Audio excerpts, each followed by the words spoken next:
अगर कोई साडे वीडियो बजुर्ग देख रहा तो वो इन्होंने अपनी बेटी समझे, तो अगर कोई मुंडा देख रहा या कोई भैन देख रही तो अपनी इन्होंने छोटी सिस्टर समझे तो इन्हों के सिर ते हथ रखे।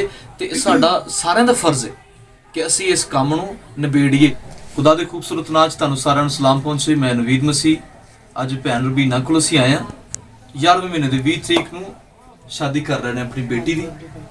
बेटी का की नाम रहा? बेटी का नाम हीना है ते बाजी का नाम रबीना। तो 11वें महीने की 20 तरीक नूं शादी कर रहे हैं। पेट च प्रॉब्लम सी इसलिए उन्होंने ऑपरेशन होया। ऑपरेशन की वजह तो हजे तुसीं देख सकते हो पट्टी लगी हुई है।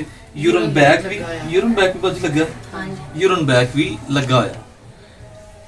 बाजी की प्रॉब्लम हो रही? बिल फर्ज एक ऑपरेशन कीता जे किहड़ा जमा पूंजी सी वो सारी खर्च करती। हां जी। कितने पैसे बाजी लग गए ਤੁਹਾਡੇ ਆਪਰੇਸ਼ਨ ਤੇ? ਕਾਫੀ ਲੱਗ ਗਏ। ਤੁਸੀਂ ਜਿਹੜੇ ਪੈਸੇ ਜਮਾ ਕੀਤੇ ਸੀ ਵਿਆਹ ਵਾਸਤੇ ਜਮਾ ਕੀਤੇ, ਸ਼ਾਦੀ ਵਾਸਤੇ ਜਮਾ ਕੀਤੇ ਸੀ, ਭੈਣ ਦੀ ਸ਼ਾਦੀ ਸੀ। ਹਾਂ ਜੀ। ਤੇ ਹੁਣ ਕੀ ਖੁਦਾ ਦੇ ਅੱਗੇ ਤੁਸੀਂ ਗੱਲ ਰੱਖੋਗੇ? ਖੁਦਾ ਦੇ ਅੱਗੇ ਇਹੋ ਰੱਖਾਂਗੇ ਗੱਲ ਕਿ ਜੋ ਵੀ ਕੋ ਮਸਲਾ ਮਸਾਇਲ ਚਲੋ ਸਾਡੀ ਮਦਦ ਕੀਤੀ ਜਾਵੇ। हमेशा खुदा ने अपने लोगों को इस्तेमाल किया है। खुदा खुद जमीन ते उतर के एक काम नहीं करता। ये पक्की ते सच्ची गल है। जिदों की राह दुनिया शुरू हुई है खुदा ने खुद आके थले काम नहीं किया बल्कि इंसानों ही इस्तेमाल किया है। अज तिकर असी 3 बेटियां की शादी कर चुके हैं। मुख्तलिफ चीज़ां खुदा ने उन्होंने वास्ते मुहैया कीतियां, बहुत कुछ खुदा ने उन्होंने दिता है, लेकिन इंसानों के थ्रू दिता है। खुदा ने खुद आके थले नहीं कुछ किया। बल्कि मैं ये कहना चाहवागा कि असीं बेटियां की शादी रखने आ, दिल च हर रोज़ एक नवी ख्वाहिश उठती है। एक रोज़ दर्दनाक किहड़ा सिलसिला है जिंदगी नाल जुड़िया रहिंदा है कि कल नूं की बनेगा, किवें किवें दिन आंदे ने ते दिन किवें लागे आंदा है उवें ही वो परेशानी टेंशन वधदी है कि कल नूं की होएगा, साडी कोई बेटी कुछ लैके जाएगी कि असीं वो बरात नूं संभाल सकांगे। ਜਦੋਂ ਮੁਹੱਈਆ ਹਜ਼ਰਾਤ ਰਾਹਲ ਆਪਣੇ ਧੀਆਂ ਦੀ ਤੇ ਭੈਣਾਂ ਦੀ ਸ਼ਾਦੀ ਕਰਦੇ ਨੇ ਉਹਨਾਂ ਦੇ ਦਿਲ 'ਚ ਬੜੀ ਖਾਹਿਸ਼ ਹੁੰਦੀ ਫਲਾਂ ਹੋਟਲ 'ਚ ਸਾਡੀ ਬੇਟੀ ਦਾ ਹੋਵੇ, ਫਲਾਂ ਜਗ੍ਹਾ ਤੇ ਸਾਡੀ ਬੇਟੀ ਦਾ ਹੋਵੇ।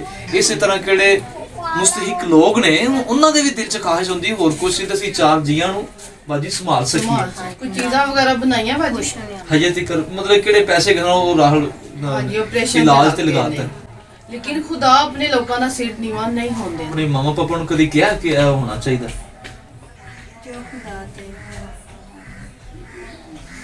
अच्छियां ਧੀਆਂ ਦੀ ਇਹ ਹੀ ਪਛਾਣ ਹੁੰਦੀ ਜੋ ਖੁਦਾ ਦੇਵੇਗਾ ਉਹ ਲੈ ਕੇ ਚਲੀ ਜਾਵਾਂਗੇ। 3 ਬੇਟੀਆਂ ਨੇ ਤੇ 1 ਬੇਟਾ, ਲੇਕਿਨ ਉਹ ਬੇਟਾ ਇਸ ਕਾਬਲ ਨਹੀਂਗਾ। ਹੁਣ ਤੱਕ ਬਾਜੀ ਕਹਿ ਰਹੀ ਕਿ ਉਹਨੇ ਇਹ ਨਹੀਂ ਪੁੱਛਿਆ ਕਿ ਭੈਣ ਵਾਸਤੇ ਕੀ ਬਣਾਇਆ ਹੈ, ਕੀ ਕੀਤਾ ਹੈ, ਕਿਉਂਕਿ ਉਹ ਨਸ਼ੇ ਤੇ ਲੱਗ ਗਿਆ, ਬੁਰੀਆਂ ਸੋਬਤਾਂ 'ਚ ਬਹਿਣਾ ਸ਼ੁਰੂ ਹੋ ਗਿਆ। ਹਮੇਸ਼ਾ ਆਪਣੇ ਬੱਚਿਆਂ ਦੀ ਹਿਫਾਜ਼ਤ ਕਰੋ ਤਾਂ ਕਿ ਉਹ ਬੁਰੀਆਂ ਸੋਬਤਾਂ ਤੋਂ ਬਚ ਜਾਣ। ਤੇ ਤੁਹਾਡਾ ਮੀਆਂ ਕੀ ਕੰਮ ਕਰਦਾ ਬਾਜੀ? ਉਹ ਰੰਗ ਰੋਗਨ ਦਾ ਤਾਂ 700-800 रुपया। 700-800 रुपया कर 700-800 ਨਾਲ ਰਾਹ ਲੋ ਤੇ ਮਸਾਂ ਘਰ ਦਾ ਜਿਹੜੇ ਬਿੱਲ ਅੱਜਕੱਲ ਇੰਨੇ ਜ਼ਿਆਦਾ ਨੇ, ਮਹਿੰਗਾਈ ਹੈ। ਅਜੀ ਅਸੀਂ ਅਗਰ ਤੁਹਾਡਾ ਕਲਿੱਪ ਬਣਾ ਕੇ ਲੈ ਕੇ ਚੱਲੇ ਆ ਜੀ, ਕਿਸੇ ਰਿਸ਼ਤੇਦਾਰ ਨੂੰ ਇਤਰਾਜ਼ ਹੋਵੇ? ਨਹੀਂ, ਕੋਈ ਇਤਰਾਜ਼ ਨਹੀਂ? ਨਹੀਂ। ਕੋਈ ਰਿਸ਼ਤੇਦਾਰ ਨੇ ਆ ਕੇ ਹੈਲਪ ਨਹੀਂ ਕੀਤੀ ਕਿ ਕੁਝ 50,000 ਜਾਂ ਲੱਖ ਸਾਡੇ ਕੋਲ ਲੈ ਲਓ, ਕੁਝ ਕਰ ਲਓ? ਸਾਹਮਣੇ ਵੀਡੀਓ ਦੇ ਆਉਣ ਦਾ ਮਕਸਦ ਇਹ ਹੁੰਦਾ ਹੈ ਕਿ ਕਿਤੇ ਢੋਲ ਨਾ ਲੱਗੇ ਤੇ ਅਸੀਂ ਇਸ ਗੱਲ ਨੂੰ ਖੁਦਾ ਦੀ ਹਜ਼ੂਰੀ 'ਚ ਰੱਖਨੇ ਆ।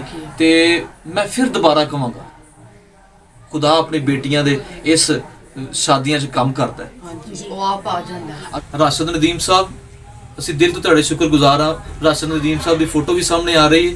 ਇਹਨਾਂ ਨੇ ਹਮੇਸ਼ਾ ਕਿਦੋਂ ਇਹੋ ਜਿਹਾ ਸੇਵਾ ਦਾ ਕੰਮ ਵਾਸਤੇ ਇਹਨਾਂ ਨੂੰ ਕਾਲ ਕੀਤੀ ਗਈ ਹੈ, ਕਿਹਾ ਗਿਆ ਰਾਸ਼ਦ ਸਾਹਿਬ ਨੇ ਰਾਹੁਲ ਆਪਣਾ ਹੱਥ ਵਧਾਇਆ ਹਮੇਸ਼ਾ। ਅਸੀਂ ਰਾਹੁਲ ਕਿੰਨੇ ਪੈਸੇ ਅਸੀਂ ਬੇਟੀ ਵਾਸਤੇ ਲੈ ਕੇ ਆਏ? ਹਾਂਜੀ ਭਾਈ ਨੇ ਤੁਹਾਨੂੰ 30,000 ਰੁਪਇਆ ਭੇਜਿਆ। 30,000 ਰੁਪਇਆ ਰਾਸ਼ਦ ਨਦੀਪ ਸਾਹਿਬ, ਰਾਸ਼ਦ ਭਾਈ ਨੇ। ਅਸੀਂ ਇਹਨੂੰ ਫਰਨੀਚਰ 'ਚ ਯੂਜ਼ ਕਰਾਂਗੇ। 30,000 ਰੁਪਇਆ ਤੁਸੀਂ ਆ ਗਿਣੋ। 30,000 ਹੈ।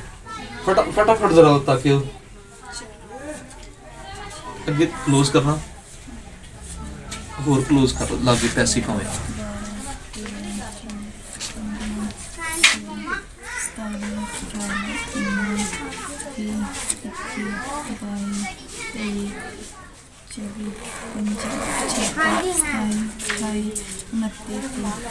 ਤੁਸੀਂ ਕੀ ਦੁਆ ਕਰੋਗੇ ਭਾਈ ਵਾਸਤੇ? मैं खुद भाई दे चाहूँगी खुदा उन्होंने बरकत दौलत अपने जलाल ਸਿੱਧੇ ਪਿਆਰ ਦੇ ਤੁਸੀਂ ਉਹਨਾਂ ਵਾਸਤੇ ਦੁਆ ਕਰਨੀ ਹੈ, ਠੀਕ ਹੈ।